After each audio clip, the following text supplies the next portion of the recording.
সবাইকে SSC academy কোর্সে তোমাদের সবাইকে স্বাগতম। আজকে যে বিষয় নিয়ে আমাদের ক্লাস সেটা হচ্ছে পর্যায় সারণী। আজকে আমরা পর্যায় সারণী পার্ট 1 ক্লাসটা করব। সেটা হচ্ছে খুব বেশি ইম্পর্টেন্ট। আমি কিন্তু প্রত্যেকটা ক্লাসে বলি প্রত্যেকটা ক্লাস ইম্পর্টেন্ট, প্রত্যেকটা চ্যাপ্টার ইম্পর্টেন্ট, প্রত্যেকটা টপিক ইম্পর্টেন্ট। সেই অনুযায়ী আজকের ক্লাসটা খুব ইম্পর্টেন্ট, অবশ্যই মনোযোগ দিয়ে করবেন।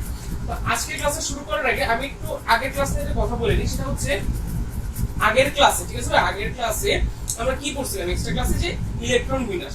ওইখানে আমি একটা ছোট ভুল করে ফেলছিলাম। ওই ভুলটা একটা ভাই আমাকে দেখাই দিয়েছে, সেটার জন্য তাকে থ্যাঙ্কস। তো ওই জিনিসটা কি ছিল খেয়াল করেন, এটা হচ্ছে ভিডিওর একদম 9 মিনিটের সময়, ভিডিওর 9 মিনিটের সময় একটা জিনিস খেয়াল করেন। ওইখানে ছিল কি আর্গন।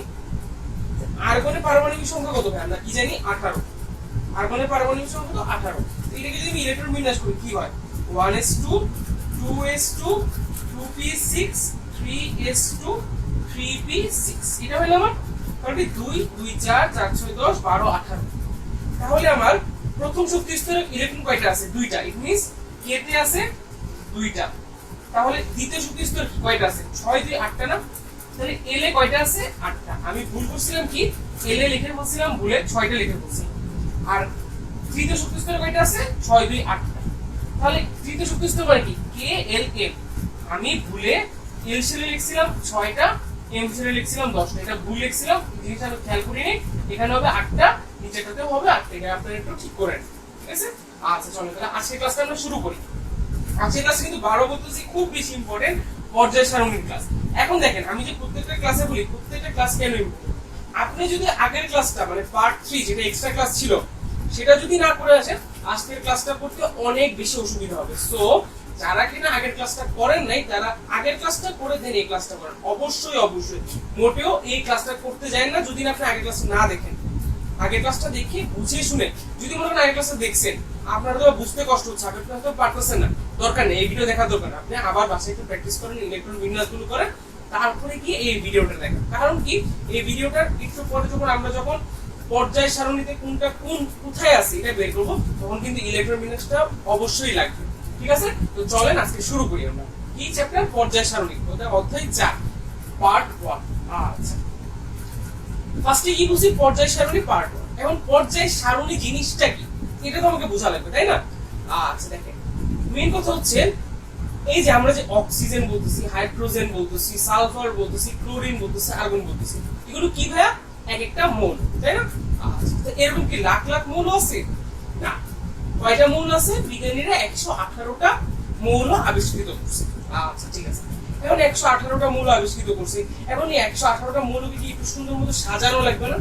কি বললাম, এই 118টা মৌলকে কি একটু সুন্দরভাবে ড্রেস আপ করা লাগবে।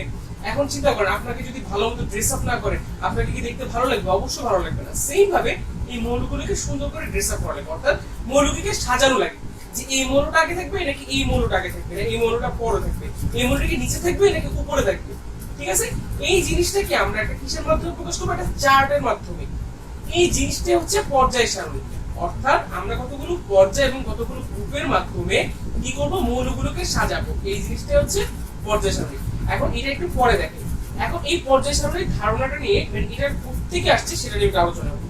সেটা হচ্ছে বইয়ের একদম প্রথমে দেখবেন 1789 সালে ল্যাভয়েসিয়ে প্রথম এই পর্যায় সারণী নিয়ে কি আসে কি করেন তিনি হচ্ছে যে ধাতু এবং অধাতু, এই আমার হাইড্রোজেন, অক্সিজেন, সালফার, এগুলো নিয়ে একটা কি করেন? পর্যায় তৈরি করেন।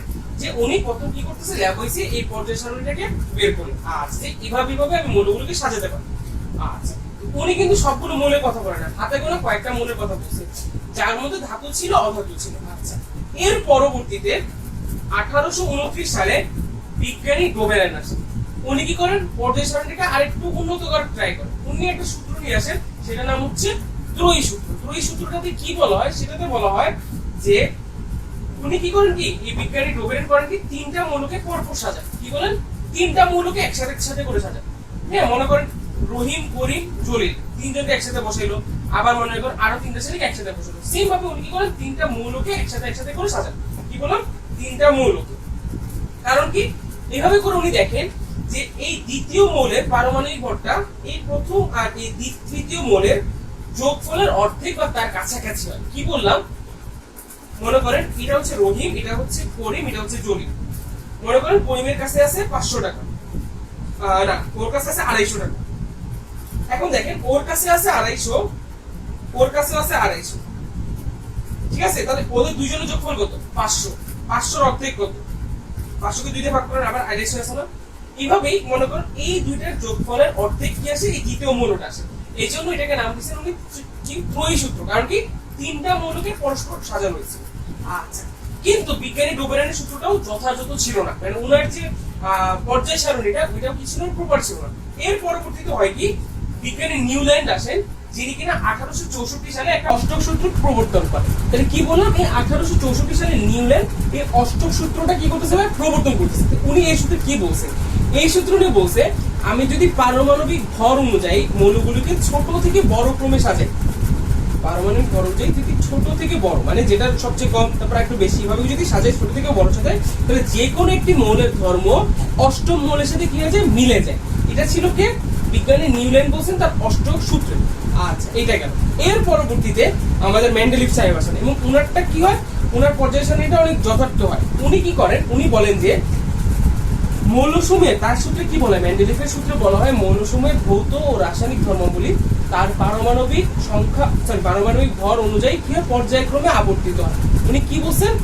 যে মৌলসমূহের ভৌত ও রাসায়নিক ধর্মগুলি পারমাণবিক ভর অনুযায়ী পর্যায়ক্রমে কি হয়? আবর্তিত হয়, ঠিক আছে? আচ্ছা, ওনার এই কথাটা বলার পরে পারমাণবিক ভর কি হয়? বৃদ্ধির সাথে পর্যায়ক্রমে আবর্তিত হয়। এটা কে বলছে? আমার মেন্ডেলি। তাহলে খেয়াল করেন, ফার্স্টে 1789 সালে ল্যাভোইসি, তারপরে 1829 সালে বিজ্ঞানী ডোবেরাইন, 1829 এর পর 1864 তে নিউল্যান্ড, যিনি কিনা অষ্টক সূত্র প্রবর্তন করেন, আর এখানে ডোবেরাইন ত্রয়ী সূত্র প্রবর্তন করেন।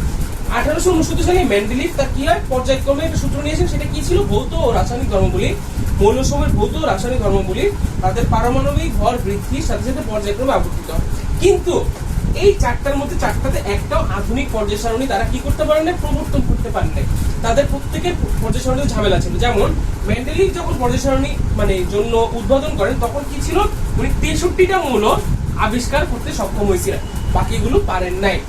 এরপরে মেসেল এসে দেখেন, মুসলে, বিজ্ঞানী মুসলে এসে দেখেন 1913 সালে যে পারমাণবিক ভর অনুযায়ী যদি আমি আমার মৌলগুলোকে সাজাই, কি সাজাই? পর্যায় সারণীতে সাজাই, তাহলে আমার মৌলগুলোর মধ্যে বিভিন্ন ধরনের ঝামেলা হয়, একটা আগের পিছে চলে যায়, একটা পরে চলে যায়, অনেক ধরনের ঝামেলা। এই জন্য উনি করেন কি, পারমাণবিক ভর না বলে উনি বলেন যে এই ভৌত রাসায়নিক ধর্মগুলি পারমাণবিক সংখ্যা অনুযায়ী পর্যায়ক্রমে আবর্তিত, অর্থাৎ পারমাণবিক সংখ্যা অনুযায়ী তিনি পর্যায় সারণীটাকে কি করেন? প্রকাশ করেন, ঠিক আছে? আশা করি এটা ছিল একটা বেসিক কথাবার্তা। কি বললাম? বেসিক। এখন দেখেন এখান থেকে আসেটা কি, এখান থেকে বড় যে দুই একটা অবজেক্টিভ আসবে, অথবা আপনাকে বলে দিতে পারে যে এটা খুব ইম্পর্টেন্ট, যে মেন্ডেলিভের পর্যায়, এটা মানে পর্যায় সারণীর সূত্রটা লেখো। কি মেন্ডেলিভের প্রদত্ত সূত্রটি পর্যায় সারণীর ক্ষেত্রে কি বলছে সেটা লেখো।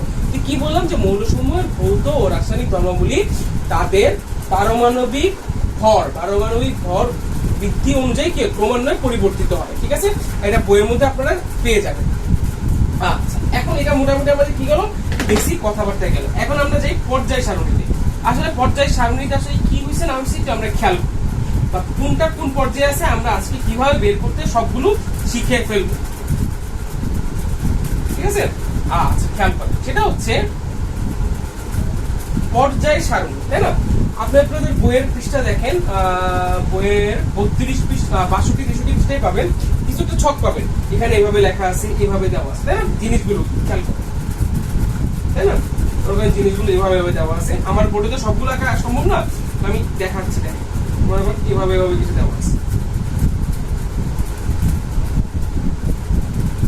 বারবার বলতেছি, এটা খুবই ইম্পর্টেন্ট, পর্যায় সারণীর বেসিক ধারণাটা খুব বেশি ইম্পর্টেন্ট, ঠিক আছে? আচ্ছা, খেয়াল করুন, দেখেন এখানে কি লম্বা লম্বা কিছু সারি আছে না? সরি, এগুলোকে সারি বললে ভুল হবে, এগুলো কি একটা স্তম্ভ না, বা আমি কি বলতে পারি কলাম। আমাদের বিল্ডিং কি থাকে? একটা পিলার থাকে না? এগুলো কি একটা লম্বা লম্বা পিলার, এটার নাম হচ্ছে গ্রুপ। এটার নাম হচ্ছে কি? গ্রুপ। এটার নাম কি? গ্রুপ। আচ্ছা, এখন দেখেন তো এখানে কি এরকম কিছু, এরকম আবার কিছু লাইন গেল না? এরকম কিছু লাইন, এগুলোকে কি বলা হয়? এগুলোকে বলা হয় পর্যায়। এটাকে আমি কি বলতে পারি? পর্যায় অথবা সারি। তাহলে এটার নাম দিছি গ্রুপ, অথবা এটাকে আমি বলতে পারি কলাম অথবা স্তম্ভ। বাট আমরা কি হিসেবে বলবো, আমরা পর্যায় আর গ্রুপ সবসময় বলবো। কি বললাম, আমরা সবসময় বলবো পর্যায় এবং গ্রুপ, এভাবে আমরা বলবো। তাহলে এগুলো হচ্ছে একটা দেখেন, এগুলো এক একটা হচ্ছে গ্রুপ, আর এই সাইড থেকে এক একটা হচ্ছে পর্যায় বা সারি। আচ্ছা, এতটুকু গেল। এখন কথা হচ্ছে এই পর্যায় সারণীতে কয়টা গ্রুপ থেকে কয়টা কি থাকে, পর্যায় থেকে কয়টা গ্রুপ থাকে খেয়াল করেন। পর্যায় সারণীতে, এগুলো খুব ইম্পর্টেন্ট, আরো বলতেছি, পর্যায় সারণীতে পর্যায় রয়েছে 7টা, 7টা গ্রুপ রয়েছে 18। কি লিখলাম, এই যে এই পর্যায় সারণী, এই পর্যায় সারণীতে আমার পর্যায় কয়টা রয়েছে, 7টা। দেখেন পর্যায় রয়েছে 7টা, গ্রুপ রয়েছে 18টা। এখন কথা হচ্ছে এই যে 7টা 18টা, এই পর্যায় সারণীতে টোটাল কয়টা মৌল রয়েছে, 118টি মৌল। কি বললাম, 118টি মৌল এই পর্যায় সারণীতে অবস্থান করতেছে। গ্রুপ 1 এ কিছু আছে, গ্রুপ 2 তে কিছু আছে, সরি গ্রুপ 1 এ কিছু আছে, গ্রুপ 2 তে কিছু আছে, গ্রুপ 3 তে কিছু আছে, 4 এ আছে। সেম ভাবে পর্যায় 1 এ কিছু আছে, 2 এ কিছু আছে, 3 এ কিছু আছে, 4 এ কিছু আছে, 5 6 7।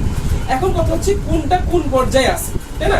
মনে করেন আপনাকে বলে দিল যে হাইড্রোজেন, হাইড্রোজেনও না, মনে করেন একটু বড়তে যাই, মনে করেন অক্সিজেন, অক্সিজেন ইলেকট্রন সংখ্যা কত, 8।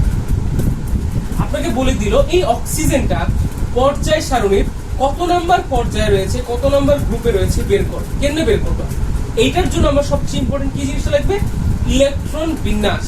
কি বললাম, এটার জন্য আমার লাগবে ইলেকট্রন বিন্যাস। উইদাউট ইলেকট্রন বিন্যাস আমরা এটা বের করতে পারবো না। কি বললাম, উইদাউট ইলেকট্রন বিন্যাস এটা আমরা বের করতে পারবো না। ঠিক আছে, আচ্ছা দেখেন জিনিসগুলো আমাদের আরো ক্লিয়ার করা লাগবে। কিভাবে ক্লিয়ার করা লাগবে, আমি কিন্তু কিছু বেরই করি নাই, ঠিক আছে, এখন কিছু বের করি নাই। দেখেন যে ইলেকট্রন বিন্যাসের মাধ্যমে, ইলেকট্রন বিন্যাসের মাধ্যমে আমি কি বের করতেছি, গ্রুপ ও পর্যায় নির্ণয়, গ্রুপ ও পর্যায় নির্ণয়। বারবার বলতেছি, এই জিনিসটা খুব বেশি ইম্পর্টেন্ট। আমরা গত ক্লাসে কি করছিলাম, ইলেকট্রন বিন্যাসটা শিখছিলাম, কিভাবে ইলেকট্রন বিন্যাস করতে হয়। আজকে দেখবো ওই ইলেকট্রন বিন্যাসের মাধ্যমে আমি কিভাবে আমার গ্রুপটা এবং পর্যায়টা বের করবো। ঠিক আছে, আচ্ছা গ্রুপটার পর্যায় বের করার আগে আরেকবার বলে নিই, আমাদের কি ছিল যে 118টা মৌল আবিষ্কৃত ছিল কে, IUPAC, International Union of Pure and Applied কেমিস্ট্রির মাধ্যমে আমরা কি দেখাই, ওরা কি দেখায় যে আমাদের এই মোমেন্টে 118টা মৌল রয়েছে। ঠিক আছে, কয়টা, 118টা মৌল আবিষ্কৃত হয়েছে। এখন কথা হচ্ছে এই যে মৌলগুলো, এই মৌলগুলো পর্যায় সারণীর কোথায় অবস্থান করতেছে তারা আমরা কিসের মাধ্যমে জানবো, এই ইলেকট্রন বিন্যাসের মাধ্যমে। চলেন আমরা শুরু করি। তো ফার্স্টে হাইড্রোজেন দিয়ে শুরু করি। হাইড্রোজেনের পারমাণবিক সংখ্যা কত, 1। দেখেন আধুনিক যে পর্যায় সারণীটা, এখানে যে মৌলগুলোকে সাজানো হয়েছে কিসের মাধ্যমে, পারমাণবিক সংখ্যা অনুযায়ী, অর্থাৎ পারমাণবিক সংখ্যার যে ক্রম সেই অনুযায়ী কিন্তু আমরা এগুলোকে কি করছি, সাজাইছি। খেয়াল করেন হাইড্রোজেনের পারমাণবিক সংখ্যা কত, 1। ঠিক আছে, তাহলে ইলেকট্রন বিন্যাস করলে কত হবে, 1s1। ঠিক আছে, এখন আমাকে বলেন তো এই যে এই ইলেকট্রন বিন্যাসের প্রধান প্রধান শক্তি স্তর কত, এই 1 না, প্রধান শক্তি স্তর হচ্ছে 1। এরপর এই প্রধান শক্তি স্তর 1 এ আছে ইলেকট্রন। এখন ইলেকট্রনটা কোন উপস্তরের শক্তি স্তর প্রবেশ করছে, s এ। s এ কয়টা ইলেকট্রন আছে, 1টা। ইট মিন্স এই হাইড্রোজেনের পর্যায় হচ্ছে 1। দেখেন আপনাদের বইয়ের মধ্যে এটা দেখবেন, দাঁড়ান, আপনাদের বইয়ের হচ্ছে এই যে কত নম্বর পৃষ্ঠা, 67 68 একটা চার্ট আছে, চারটা আগে দেখবেন না, চারটা লিখে রাখেন, চারটা এখন দেখা যাবে না, এটা আপনারা নিজেরা করবেন। কেমনে করবেন, প্রত্যেকটা হাইড্রোজেন থেকে জিঙ্ক, এটা আপনাদের একটা কাজ, হাইড্রোজেন থেকে জিঙ্কের ফার্স্টে প্রত্যেকটা ইলেকট্রন বিন্যাস করবেন। কি বলতেছে আমার কথাটা মনোযোগ দিয়ে শুনে, এভাবে করলে কেউ আপনাকে আটকাইতে পারবে না। হাইড্রোজেন থেকে জিঙ্কের ফার্স্টে পারমাণবিক সংখ্যাগুলো পাশে রেখে ইলেকট্রন বিন্যাসটা করে ফেলেন। এরপর আমি জেনে দেখাচ্ছি, এখন আপনি দেখেন। ঠিক আছে, আচ্ছা তাহলে এই হাইড্রোজেনের ইলেকট্রনটা কি আছে, প্রথম কক্ষপথে আছে। কোন উপশক্তি স্তর বা অরবিটালে আছে, এস অরবিটালে আছে। এটা অরবিটালের আরেকটা নাম কি, উপশক্তি স্তর। এবং এই এস অরবিটালে কয়টা ইলেকট্রন আছে, একটা না। সো ইট মিন্স এই হাইড্রোজেনের পর্যায় হচ্ছে 1, গ্রুপ হচ্ছে 1। অর্থাৎ পর্যায় সারণীর প্রথম পর্যায়ে হাইড্রোজেন প্রথম পর্যায়ে এবং গ্রুপ নাম্বার 1 এ এই হাইড্রোজেনটা অবস্থান করতেছে। ওকে, ঠিক আছে। হাইড্রোজেনের পর কি হিলিয়াম, হিলিয়ামটা বাদ দেন, হিলিয়াম আমরা এখন দেখবো না। কেন দেখবো না পরে বলছি। কি বলছি, হিলিয়াম বাদ দেন, হিলিয়ামটা পাশে রেখে দেন। হাইড্রোজেন, হিলিয়াম, এরপরে কি লিথিয়াম। লিথিয়ামের পারমাণবিক সংখ্যা কত? 3। ইলেকট্রন বিন্যাস করেন 1s2 2s। দেখেন এই লিথিয়ামের সর্বশেষ ইলেকট্রনটা কোন শক্তি স্তর লাস্টে আছে? 2 নাম্বার স্তরে না? 2 নাম্বার, এটা কি প্রধান শক্তি স্তরে? মানে প্রধান শক্তি স্তর কোনটা? 2 না? কারণ কি এই লিথিয়ামের সর্বশেষ ইলেকট্রনটা কোন প্রধান শক্তি স্তরে অবস্থান করতেছে? 2 নাম্বারে না? ওকে। আর এটা কোন অরবিটালে গেছে? এস অরবিটালে গেছে। ইলেকট্রন কয়টা আছে? একটা। ইট মিন্স এই লিথিয়ামের পর্যায় কি হবে ভাইয়া? আমার কি দেখা লাগবে? প্রধান শক্তি স্তর। প্রধান শক্তি স্তর কততে আছে? 2 আছে না? সো পর্যায় হবে 2। আর গ্রুপ কত? 1। কারণ কি 2s1। আশা করি বুঝতে পারছেন। এরপরে কি hydrogen, helium, lithium, beryllium. Beryllium কত? 4। ওকে, তো বেরিলিয়ামের কত হবে চিন্তা করেন। 1s2 2s2। কি বললাম? 1s2 2s2। খেয়াল করেন এই বেরিলিয়ামের সর্বশেষ, কি বললাম, সর্বশেষ ইলেকট্রনটা কোথায় আছে? এই প্রধান শক্তি স্তর 2 আছে না? সো পর্যায় হবে 2। আচ্ছা এটা কিভাবে না দেখেন, পর্যায় হবে 2। গ্রুপ কত হবে ভাই দেখেন তো। এই এস এ কয়টা ইলেকট্রন আছে? 2টা আছে না? সো গ্রুপ হবে 2। গ্রুপ কত হবে ভাই? 2 হবে। আশা করি বুঝতে পারছেন। হাইড্রোজেন, হিলিয়াম কিন্তু বাদ দিছি, লিথিয়াম, বেরিলিয়াম কমপ্লিট। ওকে, ঠিক আছে। আচ্ছা এবার আমরা যাব বোরন। কি বললাম? বোরন। বোরনের পারমাণবিক সংখ্যা কত? 5। আচ্ছা দেখেন আমি কিন্তু বইয়ের মতো সিস্টেম অনুযায়ী পড়াইতেছি না, আমি কিন্তু প্রত্যেকটা ইলেকট্রন বিন্যাস করতেছি এবং সিস্টেমটা দেখাচ্ছি। বারো বলছি মনোযোগ দিয়ে করেন, তাহলে জিনিসটাতে প্যাচ খাবেন না। বইটা দেখতে যাবেন একটু প্যাচ খাবেন। দেখেন বেরিলিয়াম, বোরন। বোরনের পারমাণবিক সংখ্যা কত? 5। আচ্ছা ইলেকট্রন বিন্যাস করেন 1s2 2s2 2p1। এখানে একটু ব্যতিক্রম, ব্যতিক্রমটাকে এখন খেয়াল করুন। বলেন সর্বশেষ ইলেকট্রনটা কোন প্রধান শক্তি স্তরে আছে? 2 এ আছে না? প্রধান শক্তি স্তর কিসে আছে? 2 এ আছে। ইট মিন্স পর্যায় কত আমার? 2। এটা নিয়ে কোনো পেইন নেই, পর্যায় কিন্তু আমার ক্লিয়ার। এখন বলেন প্রধান শক্তি স্তর কত? 2। এই 2 এ মোট কয়টা ইলেকট্রন আছে? এখন 3টা আছে না? মানে কি এই প্রধান শক্তি স্তর 2 এর উপশক্তি স্তর কয়টা? 2টা। একটা হচ্ছে এস আর একটা হচ্ছে পি। কিন্তু এই 2 নাম্বার প্রধান শক্তি স্তরে এখন টোটাল ইলেকট্রন কয়টা আছে? এখানে 2টা আর এখানে একটা না? ইট মিন্স টোটাল 3টা। কয়টা আছে? 3টা। সো আপনি বলবেন তাহলে ভাইয়া গ্রুপ হচ্ছে কত? গ্রুপ 3। হ্যাঁ ঠিক আছে। না ঠিক না, এটা ভুল হয়েছে। কি বললাম? ভুল হয়েছে। কেন ভুল হয়েছে? পর্যায় সারণীর যে সিস্টেমটা, সেই সিস্টেম অনুযায়ী আমরা যখন দেখব যে ইলেকট্রনটা প্রধান শক্তি স্তরে এস আর পি এর মধ্যে আছে, দেখেন এস এ আছে 2টা, পি আছে একটা, কয়টা? 3টা না? তখন আমার এই টোটাল ইলেকট্রন সংখ্যার সাথে 10 যোগ করা লাগবে। কি বললাম? এই টোটাল ইলেকট্রনের সাথে কত যোগ করা লাগবে? 10। তাহলে 10 যোগ করলে 3 যোগ 10 কত হয়? 13 না? ইট মিন্স এই বোরনের পর্যায় সংখ্যা হচ্ছে 2 এবং গ্রুপ হচ্ছে 13। দেখেন মিলাই দেখেন আপনাদের পর্যায়ের মধ্যে, দেখেন গ্রুপ 13 এর মধ্যে বোরন আছে, পর্যায় 2 এর গ্রুপ 13 তে এই বোরন আছে। ঠিক আছে?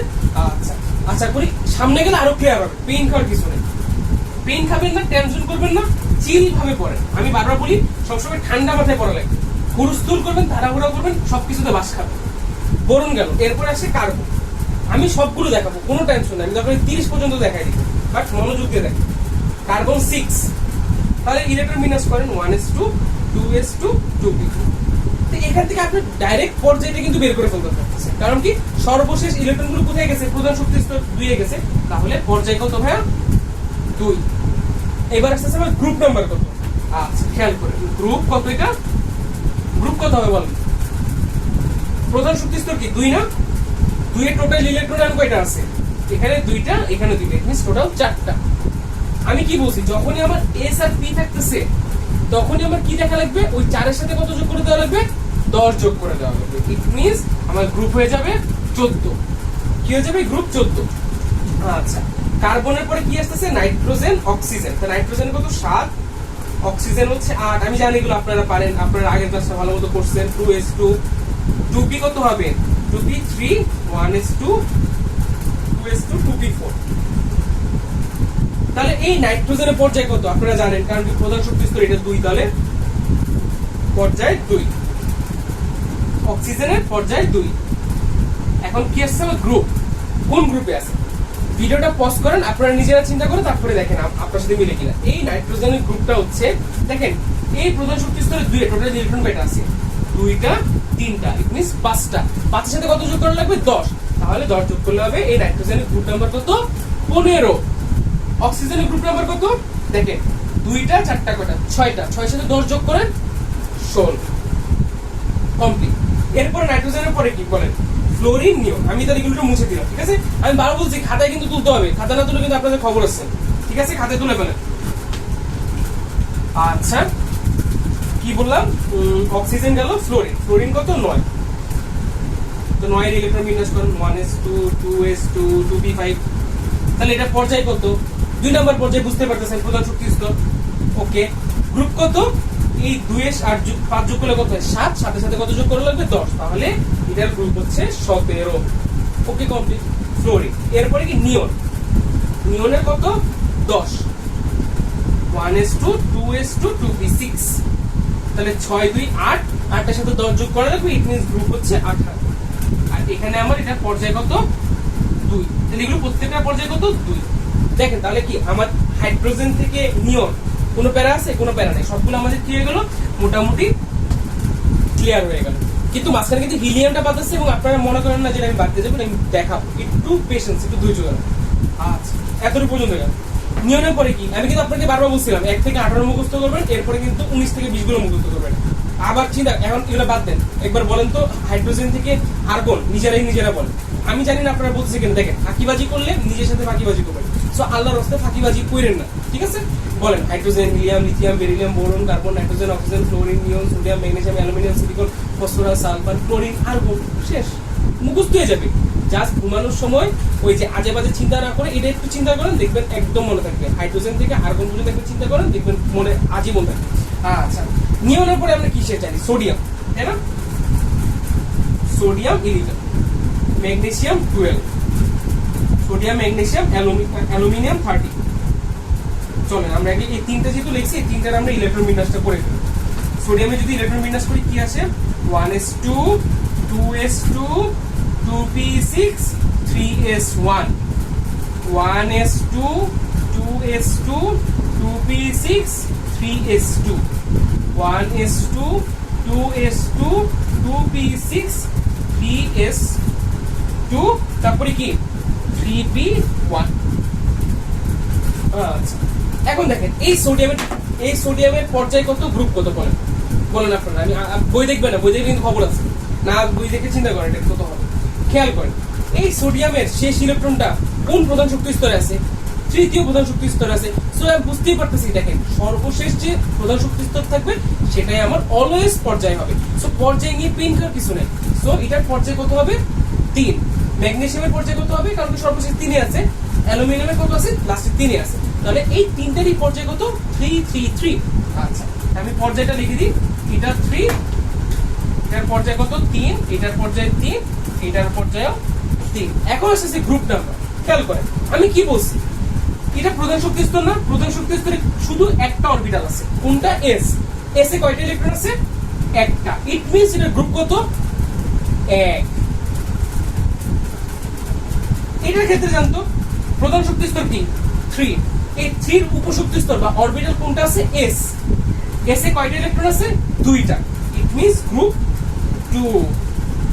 অ্যালুমিনিয়ামে যান, প্রধান শক্তি স্তর কত? 3।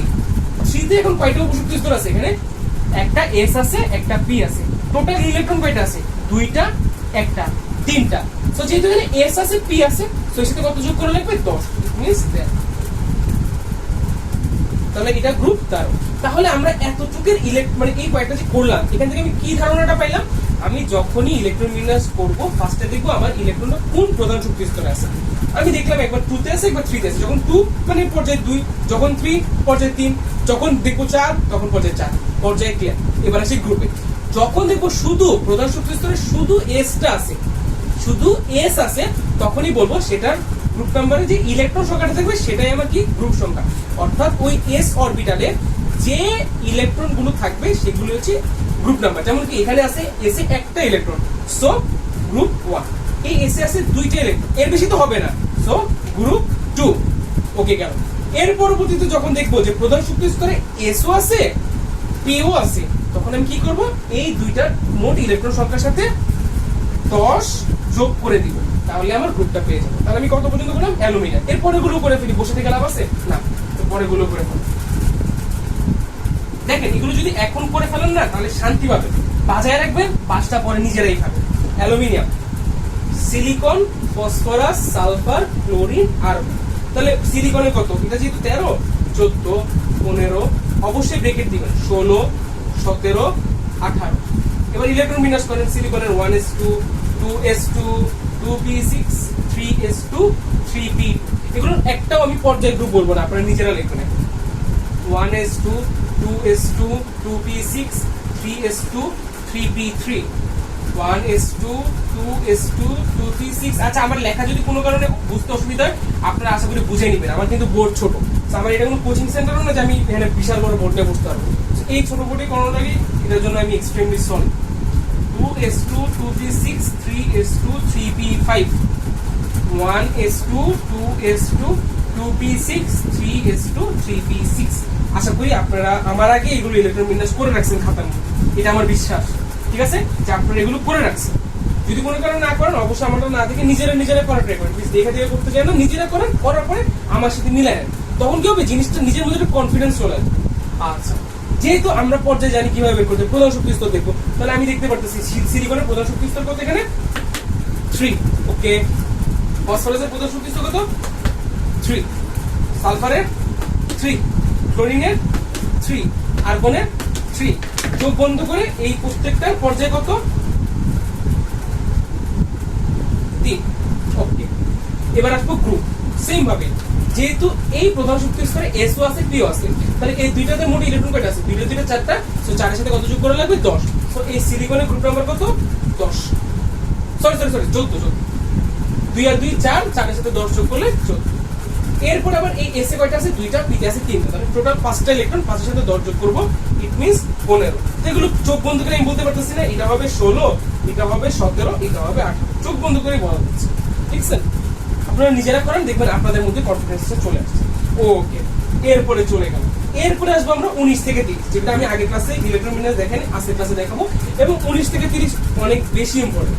ঠিক আছে, আপনাকে বারবার বলতেছি, আপনি যদি 1 থেকে 30 এই মোমেন্টে মুখস্থ করে রাখেন, ইন্টারে কিচ্ছু করা লাগবে না। ওই 1 থেকে 30ই পুরো ভার্সিটি লাইফ পর্যন্ত 1 থেকে 30ই যায়, এরপরে আসলে যায় না, খুব কম যায়। এরপর হয়তো 2-1টা মনে থাকবে, যখন আপনারা টেস্ট পেপার সলভ করবেন তখন দেখবেন এগুলো অটোমেটিক্যালি ক্লিয়ার হয়ে গেছে।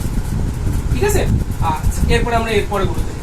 এরপরে কি আছে, potassium, calcium, scandium, titanium, vanadium, chromium, iron, manganese, cobalt, nickel, copper, zinc. ঠিক আছে, আচ্ছা, পটাশিয়াম, ক্যালসিয়াম, স্ক্যান্ডিয়াম, টাইটানিয়াম। আস্তে আস্তে লিখি, তাড়াহুড়ো তো কিছু। আচ্ছা, পটাশিয়ামের কত, 19, ক্যালসিয়ামের কত, 20, স্ক্যান্ডিয়াম 21, টাইটানিয়াম 22। আচ্ছা, ইলেকট্রন বিন্যাস করে ফেলি, 1s2। আচ্ছা, আমি একটা জিনিস খুব বড় একটা ভুল করছি। ভুলটা কি, সেটা হচ্ছে অবশ্যই দেখেন, আমার তো মুখস্থ আছে দেখে আমি করে বলছি, তাই না? আপনাদের তো মুখস্থ নেই, অবশ্যই সরি, আমি জিনিসটা একদম মাথায় ছিল না, এখন হঠাৎ করে মাথায় আসছে যে আপনারা তো নুব, আপনারা তো একদম প্রাথমিক লেভেল। এই জিনিসটা অবশ্যই করে নেবেন, এটার জন্য এক্সট্রিমলি সরি। আমি জ্ঞান জানি আমার মাথায় ছিল না। অবশ্যই 3s, 3p, 3d, 4s, 4p, 4d, 4f, 5s, 5p, এভাবে করে অবশ্যই আপনারা করবেন। নাহলে এখন আপনারা যদি এভাবে করতে যান ভুল হবে। মনে করেন আমার তো করতে করতে মুখস্থ হয়ে গেছে, আমি চোখ বন্ধ করে আমি করতে পারতেছি, কিন্তু আপনারা কিন্তু পারবেন না। সো আপনারা অবশ্যই এটা করে নেবেন, আমার একদম মাথায় ছিল না, এটার জন্য আসলে আমি সরি। 5s, ঠিক আছে, এটা অবশ্যই করে করবেন, তাহলে দেখবেন ভুল হওয়ার কোনো চান্সই নেই। দেখেন খাতার যে ছোট একটু এই পাশে করে ফার্স্টে ইলেকট্রোমিনাস পাইথন প্র্যাকটিস করেন, তারপর এটা করেন, দেখবেন এমনি ক্লিয়ার হয়ে গেছে। আচ্ছা কাশিটা থাক, সমস্যা নেই।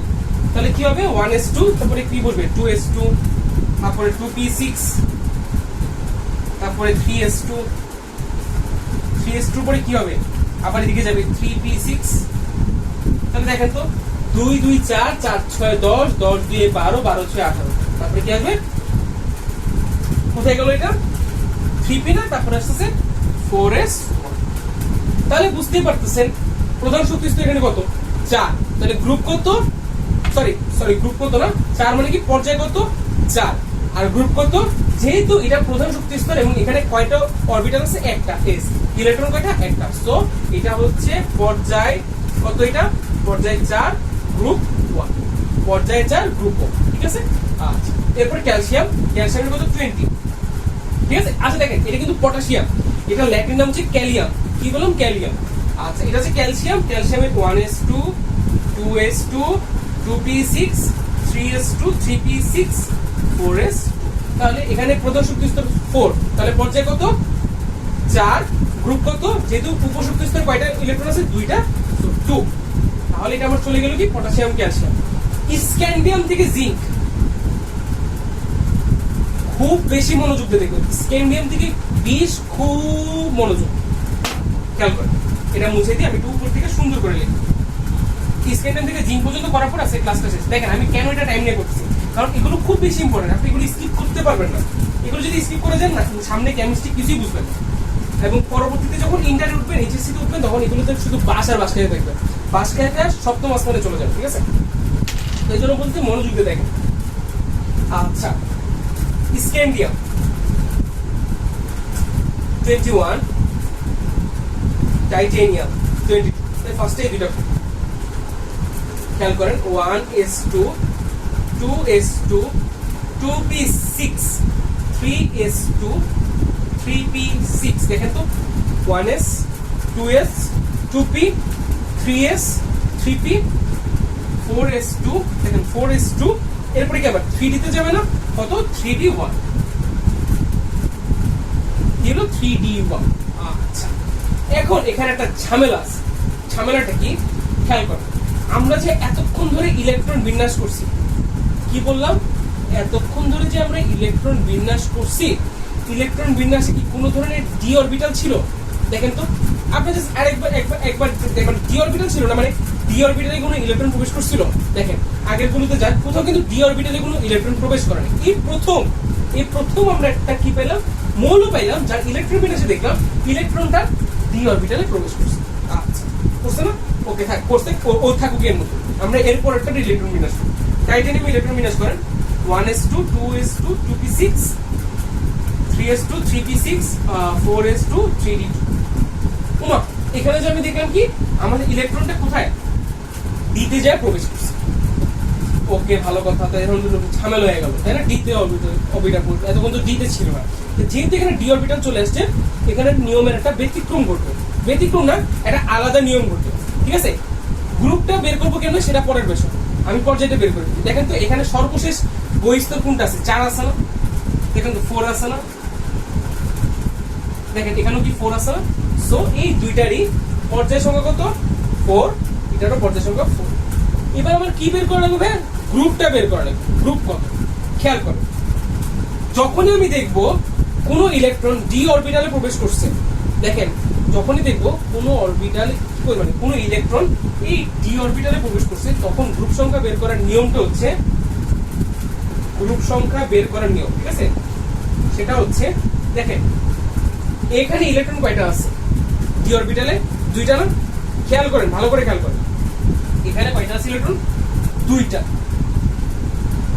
এটা কেমন প্রধান শক্তি স্তর না, কেন সর্বশেষ শক্তি স্তর 4, আর এটা কি 3 না, তাহলে এটা কি দেখেন তো, এটা যদি n হয়, সরি এটা কি দেখেন প্রধান শক্তি স্তর, এটা না, এটা কেমন প্রধান শক্তি স্তর, তাহলে এটা আমার প্রধান শক্তি স্তর, আর এটা হচ্ছে প্রধান শক্তি স্তর আগের শক্তি স্তর, মানে কি এটাকে যদি আমি n ধরি তাহলে এটা কত হবে n-1 না, খেয়াল করেন এটা n-1 কথাটা মানে কি, এটাকে আমি বললাম কি n = 4, এখন n-1 করলে 4-1 করলে কি 3 আসে না, মানে কি 8 আসতেছে না, ইট মিনস আমার সর্বশেষ শক্তি স্তরে যে ইলেকট্রন আছে সেটা এবং তার পূর্ববর্তী স্তরে এস অরবিটালে যেটা আছে তার ইলেকট্রন যোগ করে নেবেন। কি বললাম বুঝতে পারছেন? দেখেন প্রধান শক্তি স্তর কত 4, এই প্রধান শক্তি স্তরে ইলেকট্রন কয়টা আছে? 2টা, 2 যোগ এর পূর্ববর্তী শক্তি স্তর কোনটা? 3 না? এই 3 এর ডি অরবিটালে কয়টা ইলেকট্রন আছে? 2টা। সো এই 2টা যোগ ইকুয়াল টু 4। তাহলে এইটার গ্রুপ কত হবে? 4। সেম ভাবে আপনি চিন্তা করেন তাহলে স্ক্যান্ডিয়ামের ক্ষেত্রে, এটা মুছে দিই, এটা দরকার নেই, এটা আপনারা সুবিধা হলে করে ফেলেন। তাহলে স্ক্যান্ডিয়ামের ক্ষেত্রে গ্রুপ কেন বের করব? দেখেন সর্বশেষ শক্তি স্তর ইলেকট্রন কোথায় গেছে? 4 এ না? 4 এ কয়টা ইলেকট্রন আছে? 2টা যোগ এর আগের শক্তি স্তর কত? 3 না? 3 এর ডি তে কয়টা আছে? দেখেন 3 এর কিন্তু এসও আছে পিও আছে, বাট আমরা এসপি এর কিন্তু ইলেকট্রন নিব না, কিসের ইলেকট্রন নিব? জাস্ট ডি টা নিব। ডি তে কয়টা আছে? একটা। তাহলে 2 + 1 = 3, অর্থাৎ এই স্ক্যান্ডিয়ামের গ্রুপ হচ্ছে 3। ঠিক আছে, এরপরে গুলো করি, দেখবেন জিনিসগুলো আরো ক্লিয়ার হবে। দেখেন ভ্যানিডিয়াম 23। আচ্ছা দেখেন এটা আমরা ইলেকট্রন বিন্যাস করি 1s2 2s2 2p6 3s2 3p6 4s2 3d3। আচ্ছা এখন বলেন প্রধান শক্তি স্তর কত? 4 না? কারণ কি এটা সর্বশেষ শক্তি স্তর, প্রধান বলতে কি সর্বশেষ শক্তি স্তর, তো যেহেতু সর্বশেষ শক্তি স্তর কত 4, সো এটার পর্যায় কত 4। গ্রুপ বের করব, তো গ্রুপ কি বলছি? সর্বশেষ শক্তি স্তরে যতটা ইলেকট্রন রয়েছে, কয়টা ইলেকট্রন রয়েছে? 2টা, তার সাথে তার পূর্ববর্তী শক্তি স্তর, ইট মিনস 3 শক্তি স্তরের ডি অরবিটালে যেটা ইলেকট্রন আছে কয়টা আছে? 3টা না? ওই 3টা যোগ করব। ইট মিনস এই যে ভ্যানাডিয়াম এইটার গ্রুপ সংখ্যা, সরি পর্যায় সংখ্যা 4, গ্রুপ কত? 5। গ্রুপ কত? 5। ওকে, তাহলে এখানে চলে গেল কি আবার? Scandium, titanium, vanadium. এরপর আসছে ক্রোমিয়াম। ক্রোমিয়াম কত? 24। 1s2 2s2 2p6 3s2 3p6 4s2 3d কত? 3d4। আচ্ছা এখন দেখেন ওই দিন আমরা কিছু ব্যতিক্রম করছিলাম না? কি বলছিলাম যে একটা রুমে যদি 10 জন হয়, আমার ওই রুমের মধ্যে 10 জনই রাখা লাগবে, না হলে অর্ধেক রাখা লাগবে। কারণ কি এই যে এই মৌলগুলো তারা কি থাকতে চায়? সবসময় স্থিতিশীল অবস্থায় থাকতে চায়। স্থিতিশীলতা অর্জনের জন্য সবসময় পরিপূর্ণ বা অর্ধপূর্ণ রাখা লাগবে। এখন খেয়াল করেন তো ডি অরবিটালে কয়টা থাকে? 10টা ইলেকট্রন না? আছে কয়টা? 4টা না? সো সে কি হতে যাবে? পরিপূর্ণ হতে যাবে। এজন্য সে কি করবে? একটা ইলেকট্রন 5টা রাখবে, আর একটা ইলেকট্রন এখান থেকে নিয়ে গেছে, এস থেকে একটা নিয়ে এরকম কিছু। আচ্ছা তাহলে এটার ইলেকট্রন বিন্যাস কিন্তু একটু ব্যতিক্রম, পাশে স্টার চিহ্ন দিয়ে রাখে। ক্রোমিয়ামের ইলেকট্রন বিন্যাস ইম্পর্টেন্ট, এগুলো খুব বেশি ইম্পর্টেন্ট, কারণ কি জানেন? অনুদা মনে দিয়ে দেয় যে ক্রোমিয়ামের ইলেকট্রন বিন্যাসের ব্যতিক্রম কেন দেখা যায়। ফার্স্টে কি করবেন? এই ইলেকট্রন বিন্যাসটা করবেন, তারপরে বলবেন কি যে মৌলগুলো সবসময় কি থাকে? স্থিতিশীলতা অর্জন করতে চায়। এই স্থিতিশীলতা অর্জনের জন্য ইলেকট্রন বিন্যাসে সবসময় তার অরবিটাল গুলো পরিপূর্ণ বা অর্ধপরিপূর্ণ থাকা লাগবে। এখন এই জন্যই এই 3d অরবিটালে অর্ধপূর্ণ থাকার জন্য এখানে কি আছে? 5টা ইলেকট্রন রয়েছে, এসি একটা আছে। এখন দেখেন আমরা কি বলতেছিলাম? পর্যায়ের গ্রুপের কথা, যেটা পর্যায় কত হবে? 4, কারণ কি সর্বশেষ শক্তি স্তর 4, তো পর্যায় কত? 4। গ্রুপ কত?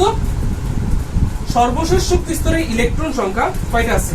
একটা, যোগ পূর্ববর্তী শক্তি স্তরের ডি অরবিটাল ইলেকট্রন সংখ্যা কয়টা? 5টা, ইট মিন্স 6। তাহলে ক্রোমিয়ামের গ্রুপ সংখ্যা কত? 6, পর্যায় হচ্ছে 4।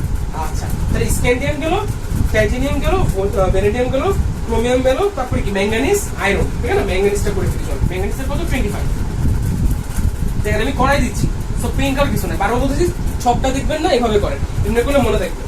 Manganese 25, 1s2 2s2 2p6 3s2 3p6 4s2 3d কত? 3d5। এটাতে 3d5 করেন, সমস্যা।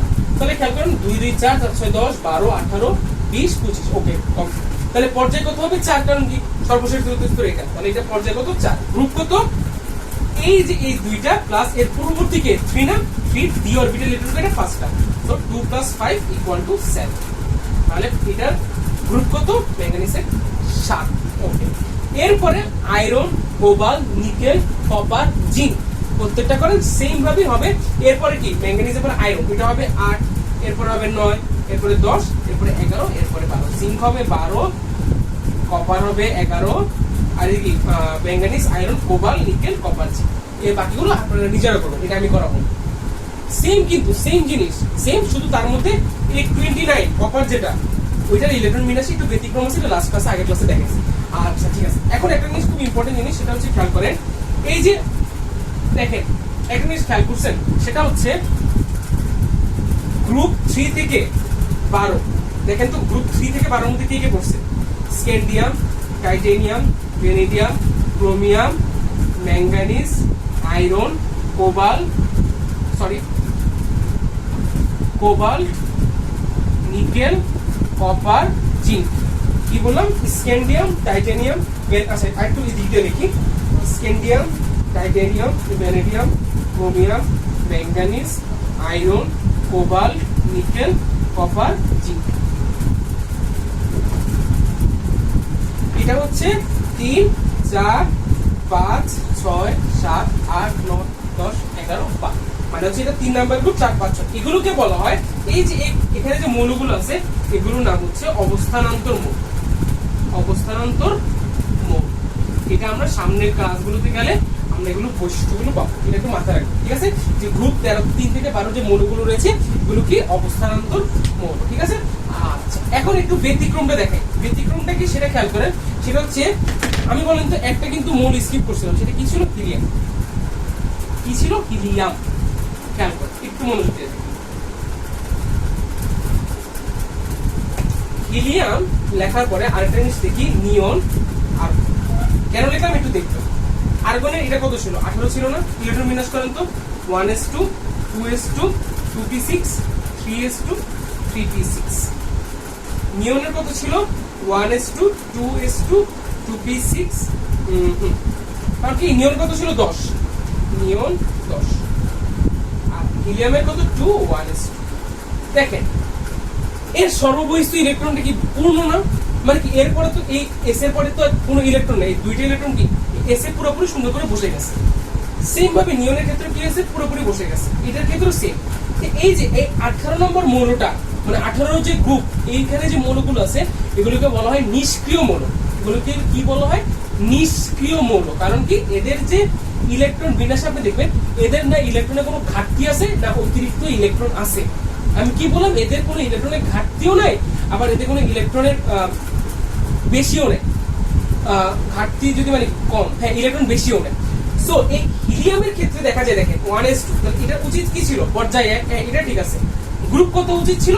2 হওয়া উচিত ছিল, কিন্তু এটা গ্রুপ 2 না হয়ে এটা গ্রুপ 18তে এটার স্থান দেওয়া হয়েছে। কারণ হচ্ছে 18 গ্রুপগুলো হচ্ছে নিষ্ক্রিয়। এই হিলিয়ামও একটা নিষ্ক্রিয় মৌল। হিলিয়াম একটা নিষ্ক্রিয় মৌল। এটাকে যদি আমি গ্রুপ 2তে দিতাম তাহলে এর বৈশিষ্ট্যটা কি হয়ে যেত? ওর যে বৈশিষ্ট্য সেটা ডিফারেন্ট দেখাইতো। মানে গ্রুপ 2 এর যে বৈশিষ্ট্যগুলো সেটা হিলিয়ামের সাথে মিলেই না, হিলিয়ামের সাথে ম্যাচ করে না। এই জন্য এই হিলিয়ামকে আমরা কি দিছি? 18 নাম্বার গ্রুপে জায়গা দিছি। কি বললাম? 18 নাম্বার গ্রুপে জায়গা দিছি, কারণ হিলিয়াম একটা নিষ্ক্রিয় মৌল। তাহলে দেখেন আজকে আমরা যা যা পড়লাম তার মধ্যে হচ্ছে মৌলের পর্যায়বৃত্ত ধর্মের আগ পর্যন্ত। খেয়াল করেন বইয়ের হচ্ছে 70 পৃষ্ঠা। 70 পৃষ্ঠায় মৌলের পর্যায়বৃত্ত ধর্ম দেখেন, এটা খুব বেশি ইম্পর্টেন্ট। এগুলো আমরা সামনের ক্লাসে দেখবো। মানে কি আমাদের পার্ট 2 যে ক্লাসটা, তো আজকের ক্লাসে সবচেয়ে বেশি ইম্পর্টেন্ট যে জিনিসটা ছিল সেটা হচ্ছে আমি কিভাবে একটা মৌলের ইলেকট্রন বিন্যাস দেখে পর্যায় বের করবো, কিভাবে গ্রুপ বের করবো, এটা সবচেয়ে বেশি ইম্পর্টেন্ট। ঠিক আছে, যে এই এতটুকু পর্যন্ত অবশ্যই ভালো মতো বইটা পড়বেন, কারণ হচ্ছে বইয়ের মতো অনেকগুলো অবজেক্টিভ আছে, অবজেক্টিভ গুলোর জন্য হইলো অবশ্যই আপনাকে বইগুলো ভালো মতো পড়া লাগবে। ঠিক আছে, যেমন কি এই যে আমরা যে বাম থেকে ডানে আগাচ্ছি, মনে করেন group 1, group 2, group 3, group 4, group 5, group 6 এভাবে আগাচ্ছি। বাম থেকে ডানে যখন যাচ্ছি মৌলের ধর্মগুলোর মধ্যে পরিবর্তন আসতেছে। কি বলো? মৌলের ধর্মে চেঞ্জ আসছে, ক্যারেক্টারিস্টিকে চেঞ্জ আসছে। সেম ভাবে গ্রুপ 1 থেকে এটা তো গ্রুপ ছিল, পর্যায়ে 1 থেকে যখন 2, 2 থেকে 3, 3 থেকে 4, 4 থেকে 5 নামতেছি তখনও বৈশিষ্ট্যগুলোর মধ্যে কি আসছে? চেঞ্জ আসছে। এগুলো আমরা সামনের ক্লাসে যখন আমরা ওই যে মৌলের পর্যায়িত ধর্ম করবো তখন করবো। অবশ্যই বলতেছি আগের ক্লাস না করে থাকলে ওইটা করে দেন ক্লাস করেন, এবং এই ক্লাস ভালো মতো করেন, নাহলে সামনের ক্লাস বুঝবেন না। ঠিক আছে, তো আজকের ক্লাস এত পর্যন্ত। এবং আবার বলতেছি যদি আমার ক্লাসে কোনো ভুল হয়ে থাকে প্লিজ আমাকে জানান। ঠিক আছে, কারণ সামনে কিন্তু আমার কেউ নাই, মানুষ নাই, কিছু নাই, একটা ক্যামেরার সামনে কথা বলতেছি তো অনেক সময় ভুল হয়ে যায়। এই জন্য বলছি কোনো ভুল হলে অবশ্যই আমাকে যাবেন, কোনো কিছু যদি বুঝতে না পারেন অবশ্যই আমাকে মেসেজ দেবেন। তো আজকের ক্লাস এত পর্যন্ত, ইনশাআল্লাহ সামনের ক্লাসে দেখা হচ্ছে। আল্লাহ হাফেজ।